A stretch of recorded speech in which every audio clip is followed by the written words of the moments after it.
राधे राधे दोस्तों, जय श्री कृष्णा। एक गांव में मोहन नाम का एक जाट रहता था। मोहन की पत्नी का नाम था गीता। मोहन और गीता के पास बहुत अच्छी जमीन ज्यादा थी, सो घर में किसी चीज की कोई कमी नहीं थी। खेतों में सुनहरी फसल हमेशा लहराती रहती। मोहन और गीता बड़े ही खुश थे और संपन्न भी। घर बार भरे हुए थे। गीता भी दूध की हांडी भर भर कर बिलोती और खूब मक्खन निकालती। गर्मियों का समय था। इस बार भी मोहन के खेत में खूब अच्छी फसल हुई थी। घर के पीछे बने गोदाम में मोहन अपनी पत्नी गीता और एक नौकर के साथ फसल तोल तोल कर बोरों में भर रहा था। तभी उधर से जमींदार की शानदार गाड़ी गुजरी। जमींदार गांव का सबसे बड़ा आदमी था और उसे लगता था कि जो भी गांव में अच्छी चीज हो वह उसके पास होनी चाहिए। उसने मोहन को देखते हुए कहा, मोहन, तुम्हारा अनाज बड़ी ही उम्दा नस्ल का है। मैं चाहता हूं इस बार का सारा अनाज तुमसे ही मैं खरीद लूं। मोहन ने हाथ जोड़कर जमींदार से कहा, जमींदार साहब, मैं तो हमेशा अपना अनाज बाजार में ही बेचता हूं, सो इस बार भी वही बेचूंगा। आप गांव में किसी और से अनाज खरीद लीजिए। मोहन जानता था कि जमींदार उसके अनाज का आधा भी दाम नहीं देगा, तो क्यों झंझट पालना, इसलिए उसने साफ इनकार कर दिया। जमींदार बुरा सा मुंह बनाकर अपनी शानदार गाड़ी में बैठकर वहां से चला गया। जाट ने अपने नौकर और अपनी पत्नी के साथ मिलकर सारे अनाज को बोरों में भरकर सिल दिया और कुछ काम करने के लिए वहीं गोदाम में रुक गया।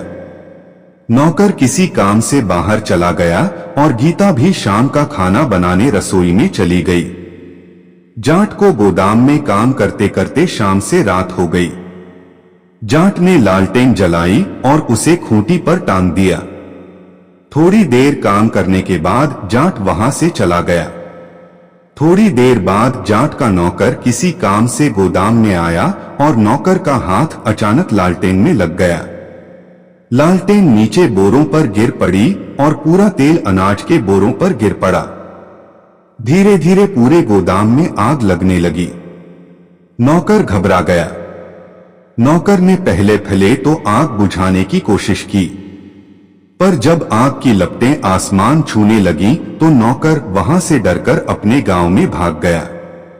इधर गांव के लोगों ने जब गोदाम में आग की लपटें देखी तो आग बुझाने के लिए जिसके हाथ जो लगा, बाल्टी, मटका, घड़ा, उसी में पानी भर भर कर आग बुझाने के लिए दौड़ पड़े, पर आग पर काबू न पा सके।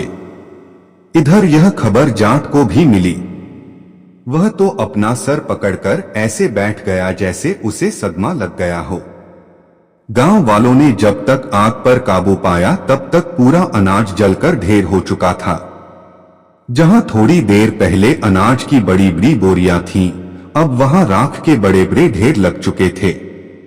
जाट की पूरी साल की मेहनत जलकर खाक हो गई थी।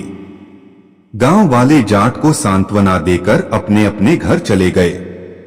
बेचारा जाट रात भर वहीं बैठा रोता रहा और उसकी पत्नी का भी रो रो कर बुरा हाल था। थोड़ी देर तो दोनों पति पत्नी अपने जलते हुए अनाज से निकलते धुएं को देखते रहे, फिर सब्र करके अपने घर के भीतर चले गए। और जाट के पास कुछ बोरी पुराना अनाज ही बचा हुआ था। किसान आदमी हमेशा अपनी फसल पर ही तो निर्भर रहता है। उसके पास कौन सी बड़ी जमा पूंजी रखी होती है। और जो थोड़ी बहुत जमा पूंजी थी वह भी धीरे धीरे अब खत्म होने लगी थी।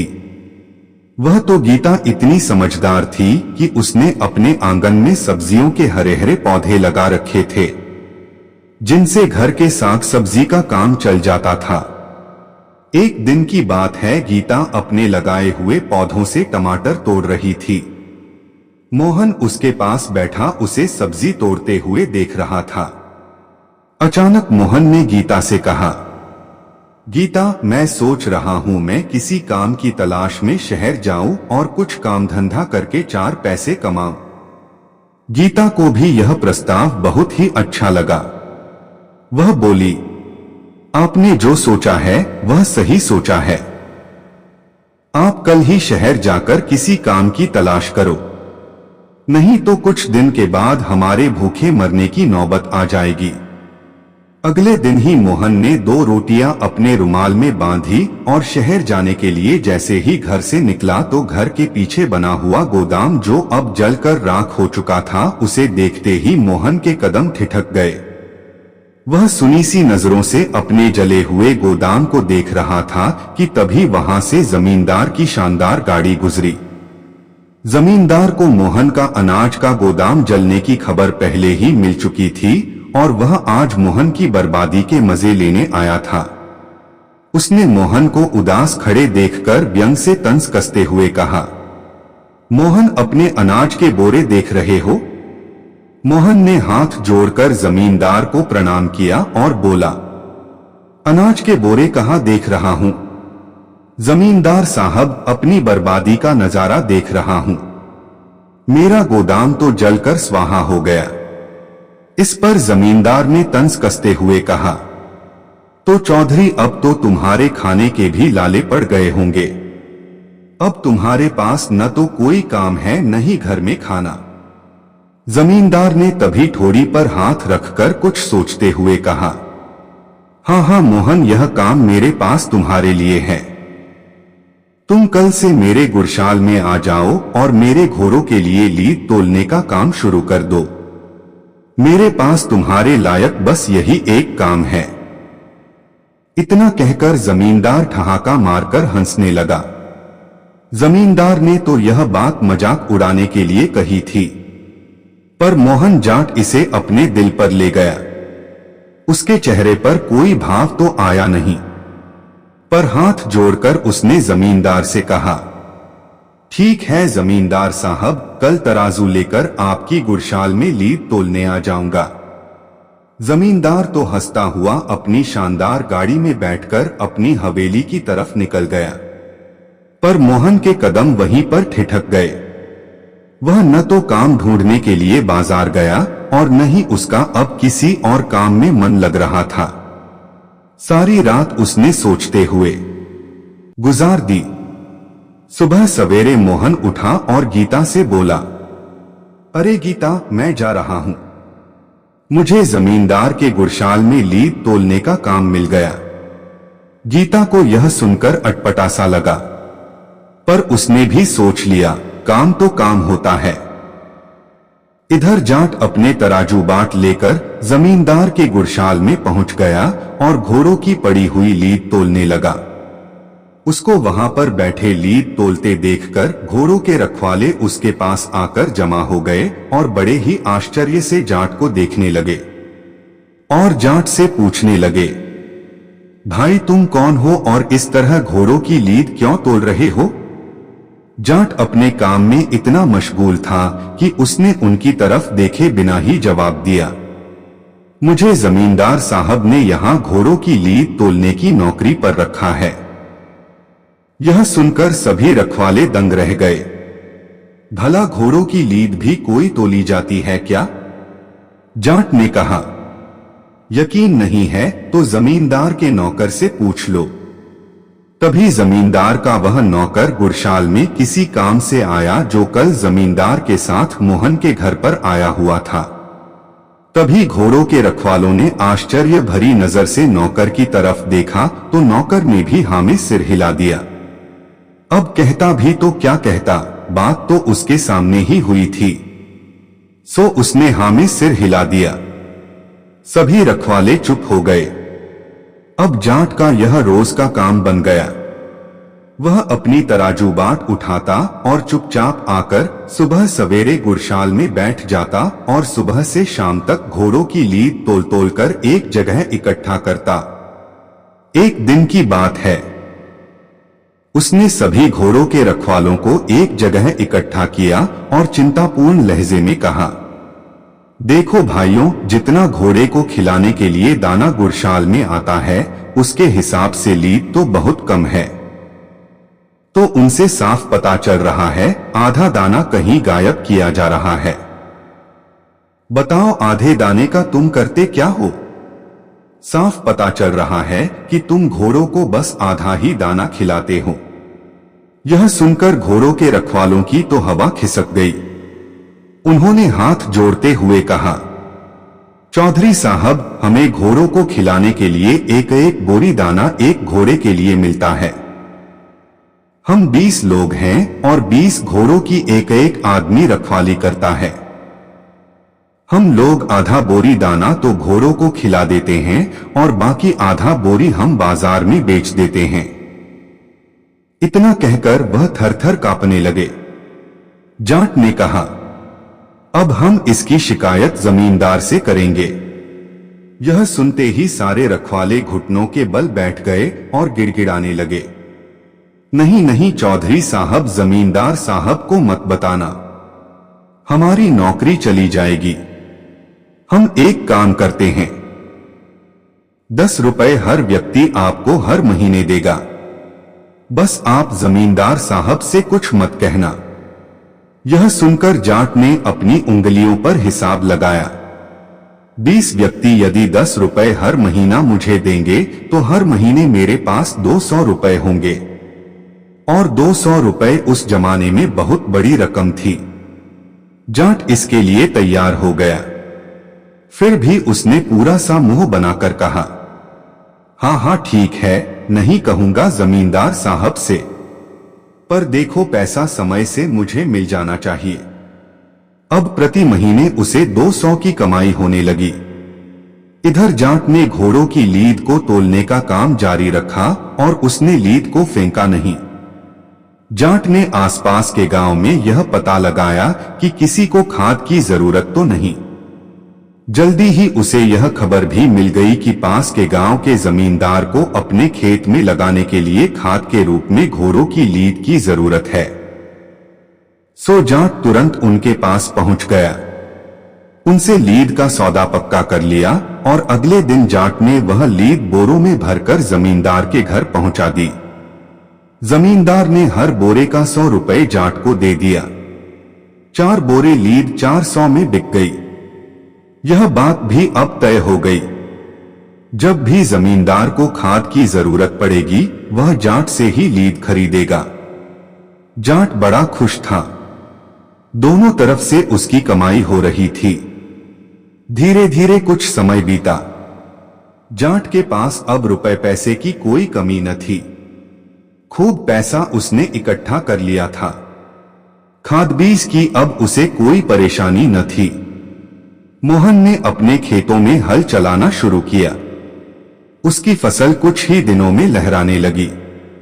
अपने खेतों में हरी हरी फसल लहराते देखकर गीता और मोहन की खुशी का कोई ठिकाना न रहा। उनकी मेहनत रंग लाई। खेतों में पकी सुनहरी फसल की बालियां देखकर मोहन का मन पुलकित हो चुका था, पर उसने लीद तोलने का काम अभी भी नहीं छोड़ा था। दोनों तरफ से उसकी कमाई हो रही थी।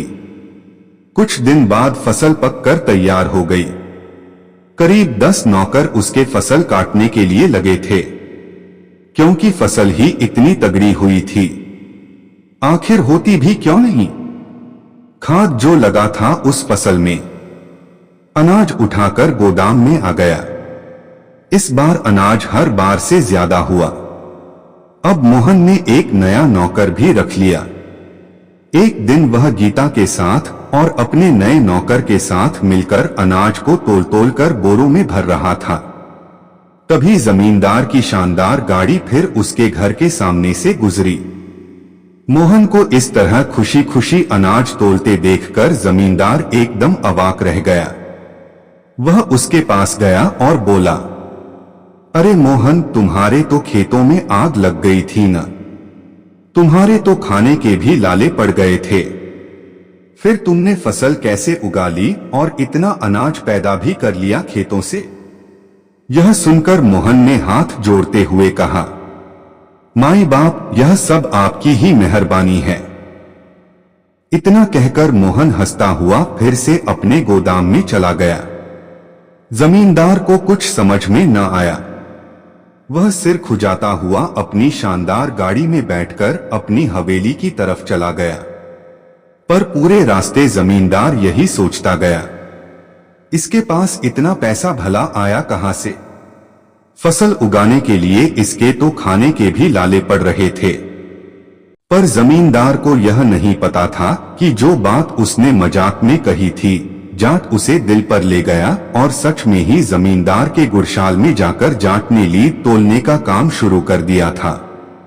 जमींदार तो कभी अपने अस्तबल में जाता ही नहीं था।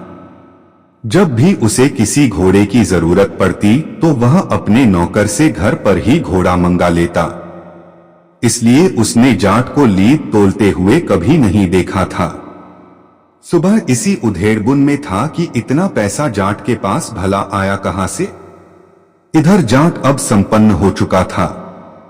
उसके पास फिर से उसके लहराते हुए खेत थे। अनाज का गोदाम फिर से भरा हुआ था। दूसरी कमाई उसे लीद तोल कर भी हो रही थी।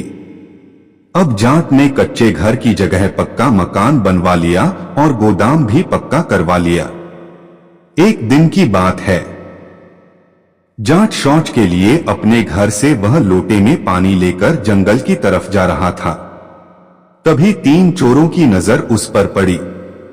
चोरों ने अपने मन में सोचा कि यह स्टील का चमचमाता हुआ लोटा जाट के पास है, क्यों न इसे ही चुरा लिया जाए। उस जमाने में सब मिट्टी के ही बर्तन इस्तेमाल करते थे। स्टील के बर्तन तो बहुत ही संपन्न लोगों के घरों में पाए जाते थे। सो चोरों ने उस लोटे को हड़पने की सोची। इधर जाट ने भी उन चोरों को देख लिया था, पर उसने ऐसे महसूस करवाया जैसे उसने चोरों को देखा ही नहीं था। कुछ दूर चलने पर उसने पीछे मुड़कर देखा तो चोर उसके पीछे पीछे आ रहे थे। जाट भी पक्का खिलाड़ी था। उसने भी अपने मन में विचार कर लिया, किसी भी कीमत पर यह स्टील का लोटा इन चोरों के हाथ न लगने दूंगा। उसने अपने मन में तरकीब सोचनी शुरू कर दी। वह जोर से बोला, अरे अरे, यह मैंने क्या कर दिया? मैं तो रोज चांदी का लोटा लेकर आता हूं, आज मैं यह स्टील का लोटा कैसे ले आया? अरे गलती से गीता ने आज यह लोटा पकड़ा दिया। अब मैं ऐसा करता हूं, घर वापस जाकर चांदी का लोटा लेकर आता हूं। चोरों ने जब यह सुना तो उनकी आंखें फटी की फटी रह गईं। क्या? जाट इतना पैसे वाला है, बस चांदी का लोटा लेकर शौच को नहीं जाता है।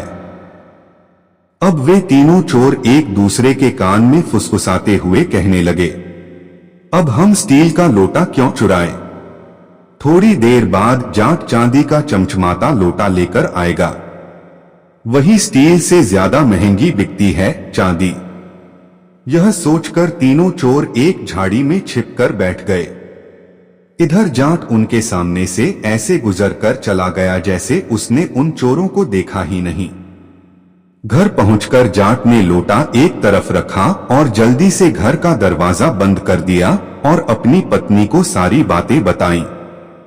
इधर तीनों चोर घंटों तक जाट का इंतजार कर रहे थे, पर जाट को न आना था, सुबह नहीं आया। अब तीनों चोर समझ गए कि जाट उन्हें चकमा दे गया। तीनों चोर गुस्से से बिलबिलाते हुए शाम होने का इंतजार करने लगे। जैसे ही शाम हुई, रात का अंधेरा गहराने लगा। तीनों चोर जंगल से निकलकर जाट के घर की दीवार से आ लगे और खिड़की के पास खड़े हो गए। इधर जाट ने भी भाप लिया था कि तीनों चोर उस पर नजरें रखे हुए हैं। जब बहुत देर हो गई, कोई आहट न सुनाई दी तो जाट ने यह जांचने के लिए खिड़की खोली कि चोर अभी भी हैं या चले गए। लेकिन जैसे ही खिड़की खुली, एक चोर ने हाथ बढ़ाकर जाट की मूछें पकड़ ली। जाट की लंबी लंबी मूछें अब चोर के हाथ में थीं। रात के अंधेरे में अब मूछों की खींचातानी शुरू हो गई। जाट अपनी तरफ को खींचे और चोर अपनी तरफ को।